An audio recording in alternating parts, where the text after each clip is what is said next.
السلام علیکم ورحمۃ اللہ وبرکاتہ۔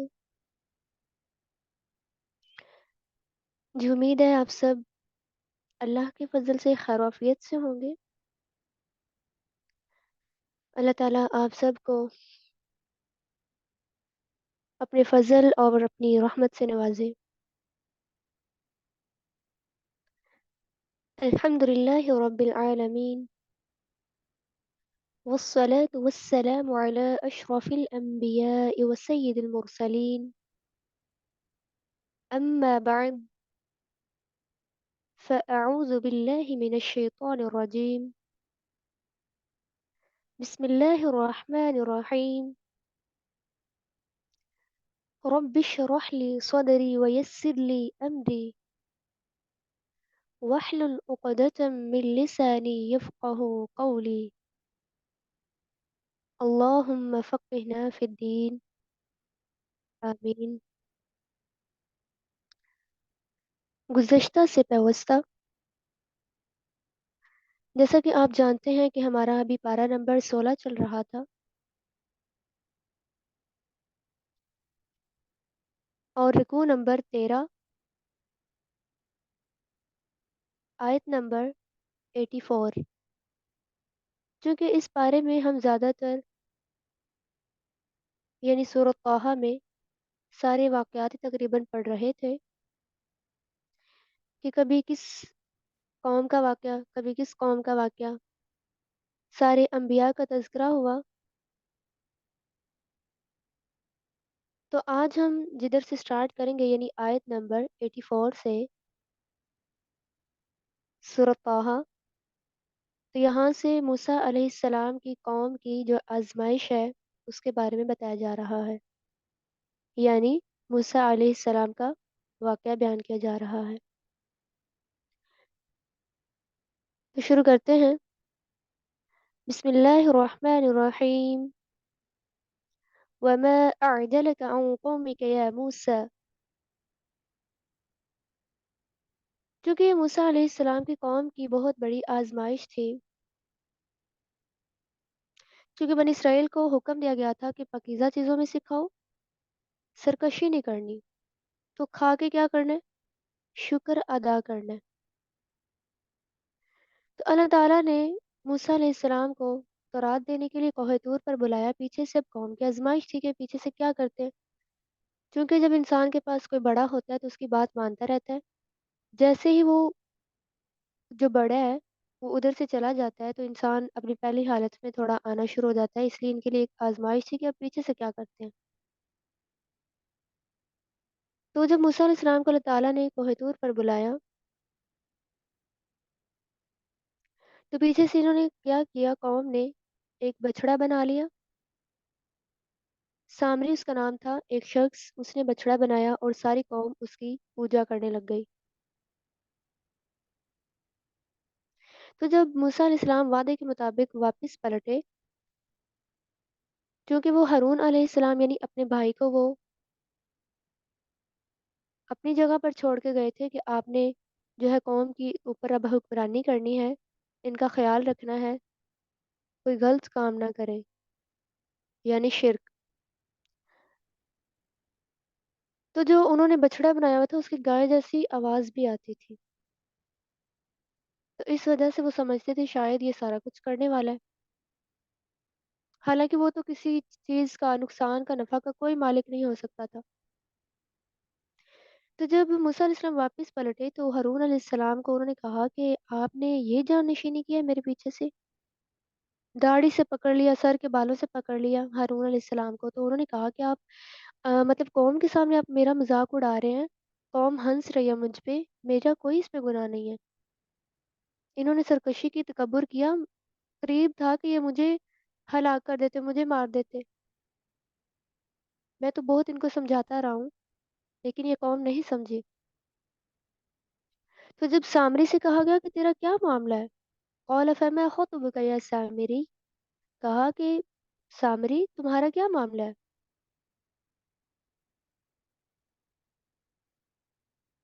تو اس نے کیا کہا؟ اس نے کہا اس لیے کہا ہے میں نے، یعنی میں جو دیکھا ہے یعنی جو موسیٰ علیہ السلام وہ چیز دیکھ رہے ہیں سب کچھ، تو سامری نے کہا کہ میں نے تو ایک مٹھی بھر لی تھی۔ جب اس نے مٹھی بھر لی تو اس نے وہ جو مٹی تھی جو اس نے مٹھی بھری تھی اس نے بچھڑے کے اندر ڈال دی، بچھڑے پر اس نے ڈال دیا اسے۔ تو اس نے سامری نے کہا کہ میرے لیے تو میرے نفس نے یہ بہت کام آسان کر دیا، مجھے تو بہت طریقہ آ چکا تھا، تو میرے لیے کوئی مشکل نہیں تھا، میں نے تو کر دیا۔ تو پھر موسیٰ علیہ السلام کا جواب کیا تھا کہ یہ تمہاری دنیا کی زندگی میں سب کچھ ہے، لیکن جو وعدے کا وقت ہے نا تمہارے لیے، وہ تو اللہ تعالیٰ نے رکھا ہوا ہے۔ موسیٰ علیہ السلام نے کہا یہ اپنے الہوں کی طرف دیکھو تو صحیح، جس پر جم کر سارے بیٹھنے والے ہو، یہ تو کچھ بھی نہیں کر سکتے۔ اگر ہم انہیں دریا میں بکھیر دیں یا انہیں جلا دیں، کیا کچھ کر سکیں گے؟ اپنی حالت درست کر سکیں گے؟ بالکل بھی نہیں۔ وہ تو کسی چیز کی طاقت ہی نہیں رکھتے۔ تو الہ وہ الہ نہیں ہے جس کے اندر اپنے آپ کے لیے طاقت نہ ہو، تو وہ کسی کے لیے کیا کر سکتا ہے؟ انما الہکم اللہ الذی لا الہ الا ہو وسع کل شیء علما۔ الہ تو تمہارا وہ ہے، وہ جو اس کے سوا تو کوئی اور معبود ہے ہی نہیں ہے۔ علم کے اعتبار سے اس نے ہر چیز کو گھیرا ہوا ہے، ہر چیز کا احاطہ کیا ہوا ہے۔ تو جو کہ اس چیز سے اعراض کرتا ہے، منہ پھیرتا ہے، تو قیامت کے دن وہ اپنے گناہوں کا بوجھ اٹھا لے گا، ہمیشہ اس بوجھ کے ساتھ ہی رہے گا، کس گناہوں کے بوجھ کے ساتھ اور اس سزا کے ساتھ جو کہ اسے ملے گی۔ تو اللہ تعالیٰ اس دن یعنی قیامت کے دن سب مجرمین کو اکٹھا کر لیں گے۔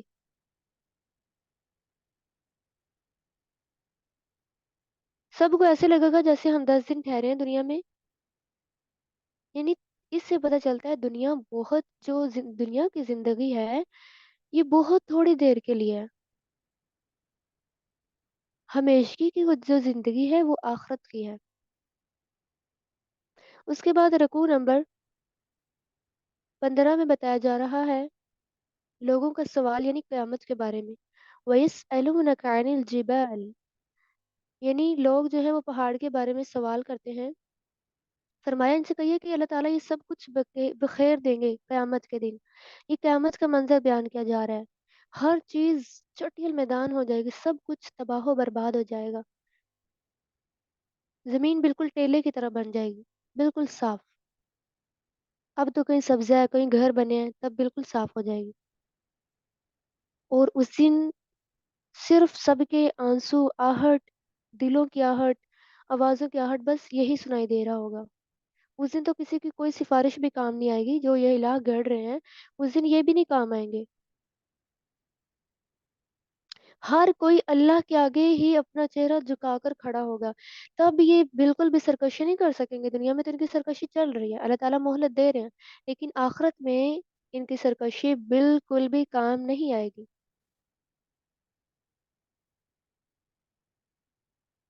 تو ان کے برعکس وَمَن يَعْمَلْ مِنَ الصَّالِحَاتِ، جو نیک عمل کرے گا، نیک عمل کون کرتا ہے؟ مومن۔ تو اللہ تعالیٰ سے ڈرتا بھی وہی ہے، ان پر اللہ تعالیٰ ظلم نہیں کریں گے جو مومن ہوئے، جو تقوی اختیار کرنے والے ہوئے۔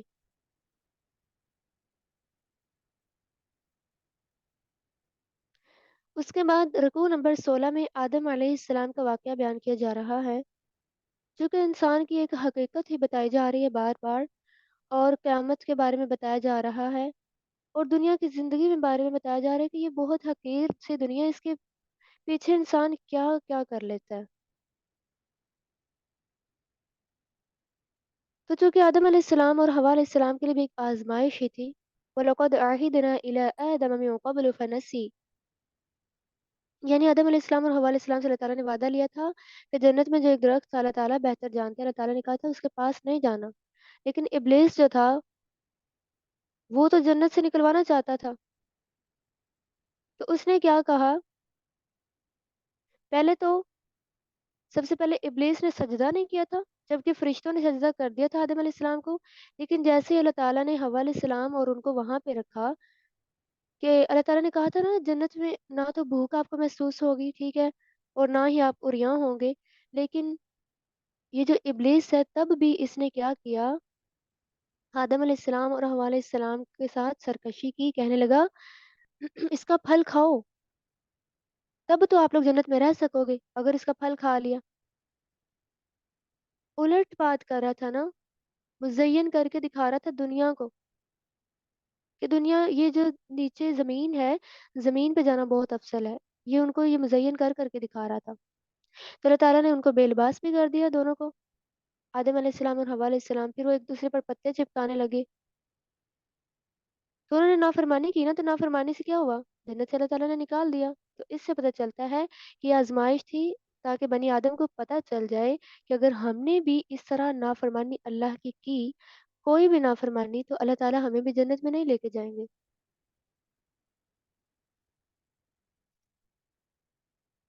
اس کے بعد آیت نمبر 124 میں قیامت کا تذکرہ ہوا،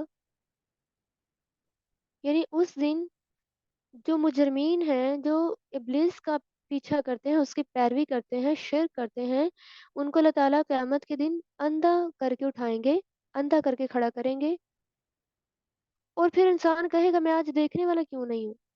اللہ تعالیٰ پھر کہیں گے جس طرح تو ہمیں بھول گیا تھا دنیا میں، آج ہم بھی تمہیں بھول چکے ہیں۔ ایسا ہی بدلہ ہے ان مجرمین کا، سخت عذاب ہوگا ان کے لیے۔ اللہ تعالیٰ نے پچھلی بستیوں کو ہلاک کر کر کے دکھایا کہ ان کی ہلاکت کس طرح ہوئی تھی، کس وجہ سے ہوئی تھی، اب نصیحت پکڑنی چاہیے۔ ان فی ذلک لآیات لأولی النہی، عقل والوں کے لیے ہی ان میں نشانیاں ہیں، وہی دیکھتے ہیں سیکھتے ہیں کہ جو پہلی قوموں نے کیا ان کے ساتھ کیا انجام ہوا، تو آج ہم نہ کریں۔ تو آپ صلی اللہ علیہ وسلم کو بہت پریشانی ہوتی ہے اس لحاظ سے کہ لوگ کیوں ایسا کر رہے ہیں۔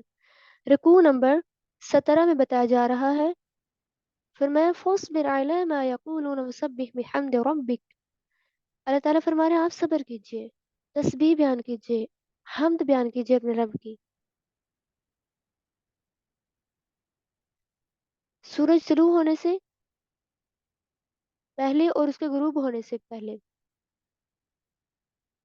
اس میں اذکار وغیرہ بھی آ جاتے ہیں، اور رات کی کچھ گھڑیاں ہوتی ہیں جن میں انسان قیام وغیرہ کرتا ہے، تسبیح وغیرہ کرتا ہے، یہ بھی اوقات آ جاتے ہیں۔ یہ سب کچھ کس کس لیے کرنا ہے؟ اللہ کو راضی کرنے کے لیے۔ آپ صلی اللہ علیہ وسلم کو اللہ تعالیٰ کہہ رہے ہیں کہ آپ نے دنیا کی خاطر جو ہے نا، دنیا کی زندگی کی رونق کی خاطر نا، آپ نے اپنی آنکھیں اس فائدے کی طرف نہیں لے کے جانی، مطلب کہ جو دنیا کا فائدہ چاہتے ہیں آپ نے ان کے ساتھ نہیں رہنا، ان کا ساتھ نہیں دینا۔ اللہ تعالیٰ کے پاس جو رزق ہے قیامت کے بعد کا، یعنی آخرت کا، وہ زیادہ بہتر ہے۔ وَرِزْقُ رَبِّكَ خَيْرٌ وَأَبْقَىٰ، وہ تو باقی رہنے والا بھی ہے، یہ تو ختم ہونے والا ہے۔ تو اس دنیا کے پیچھے ہی تو انسان کیا جھوٹ بولتا ہے، کیا کیا کرتا ہے۔ تو مشرکین مکہ مانتے کیوں نہیں تھے؟ آیت نمبر 133 میں بتایا کہ ان کے نہ ماننے کی وجہ یہی تھی، یہ کہتے تھے ہمارے پاس کوئی نشانی آئے ہمارے رب کی طرف سے، کوئی واضح دلیل آئے۔ فرمایا اگر ہم ان کو عذاب کے ساتھ ہلاک کر دیں جس طرح پہلے لوگوں کے ساتھ ہوا، تو کیا پھر یہ مانیں گے؟ فرمایا ان سے کہیے کہ انتظار کریں، ہم بھی انتظار کرنے والے ہیں کہ ان کے پاس عذاب اچانک آ جائے گا۔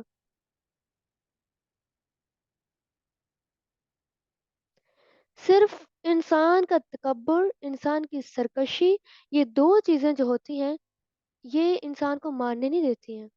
یہ دو چیزیں انسان کو اندر جب ہوتی ہیں نا، تو انسان کہتا ہے کہ میں سب سے بڑا ہوں، میرے سے اوپر کوئی نہیں ہے۔ لیکن ایسا نہیں کرنا چاہیے۔ عاجزی، اللہ تعالیٰ کو تو عاجزی بہت زیادہ پسند ہے۔ جب وہ عبادت کرتے ہیں تو وہ بھی عاجزی کی ہی علامت ہے۔ تو اللہ تعالیٰ سے دعا ہے کہ وہ ہمیں صراط مستقیم عطا فرمائے۔ تو 16واں پارہ ختم ہو چکا ہے، اس کے بعد پارہ نمبر 17 سٹارٹ ہو رہا ہے، سورۃ الانبیاء۔ سورۃ الانبیاء کے بارے میں ہم کچھ دیکھ لیتے ہیں۔